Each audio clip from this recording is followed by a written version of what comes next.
Président, chers collègues, Président, vous parlez de calendrier à chaque fois que l'opposition s'exprime, comme pour M. El Kandouci précédemment, alors que vous n'avez vous-même que cela en tête, le calendrier électoral. Vous parlez d'une ville-centre métropole solidaire dans ce concert de politique droitière que vous menez, et pas la meilleure. Il suffit de voir les politiques de DSP à coût de centaines de millions d'euros remises aux grands lobbies industriels. Vous prétendez défendre un haut niveau de service public, mais avec quel argent? Regardez notre trajectoire budgétaire et surtout vos choix politiques funestes. Celui de l'incinération sur le déchet à lui seul suffira à faire basculer nos finances dans le gouffre et fera que l'on ne maîtrisera plus rien. Le déni semblait une solution, une posture. Vous êtes une sorte de fossoyeur multicarte, en termes économiques comme en termes de santé publique d'ailleurs, j'y reviendrai. Sur la présentation de René Revol, je suis obligé, en tant qu'ancien vice-président, et par respect pour la presse et par nos concitoyens, de relever les nombreuses inepties de son exposé. Il dit que la baisse d'1,6% d'ordures ménagères, donc de bacs gris, est due au fait que le tri s'améliore. Eh bien non, tout le monde le sait, c'est l'inflation et la baisse de la consommation qui, chez nous, comme dans les autres métropoles, expliquent cette baisse. Absolument pas le tri. Il parle de la sortie des déchets d'activité économique qui pourraient et qui pourront nous faire économiser de l'argent à partir de cette année.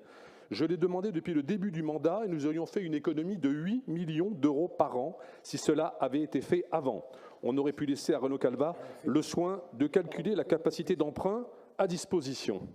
Au sujet des biodéchets, tout devrait être cadré depuis le 1er janvier 2024. Et on apprend que quelques quartiers de Montpellier vont être équipés avec toute la joie exprimée par René Revol. On entend et on voit sur vos titres, depuis 2020, la politique de réduction massive des déchets. On n'a rien réduit, absolument rien réduit. Où est-elle, cette politique? Et si on croit en elle, alors pourquoi est-ce qu'on programme un incinérateur de 45 000 tonnes dans 6 à 8 ans? Il va falloir qu'on m'explique quand même. Il va falloir qu'on rentre dans le fond de ces sujets. On ne va pas rester longtemps avec les déchets au 3e poste de dépense. Non, non, non. Il va très vite grimper beaucoup plus haut dans le classement. Moi, ce qui m'horripile toujours, c'est quand je vois que la culture a 76 millions d'euros et que les déchets en ont 120. Ce rapport m'insupporte. Il faudrait avoir un indice de contrôle des politiques publiques afin d'inverser et de favoriser des politiques culturelles et sociales beaucoup plus que le traitement des déchets que l'on confie tout à fait de façon réjouissante au lobby industriel.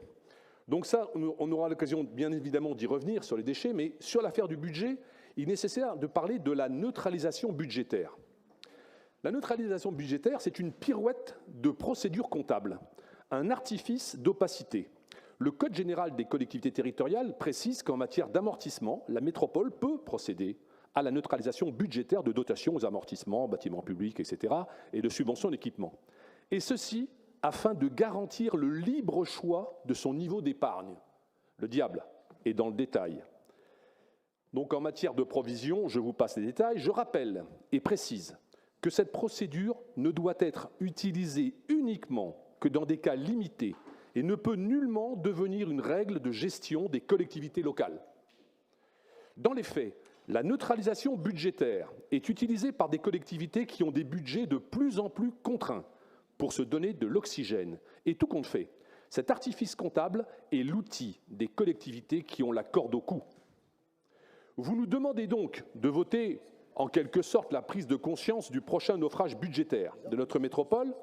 Vous stipulez finalement en toutes lettres dans cette délibération l'aveu honteux d'un échec total d'une gestion raisonnée de l'argent public qui vous a été confié.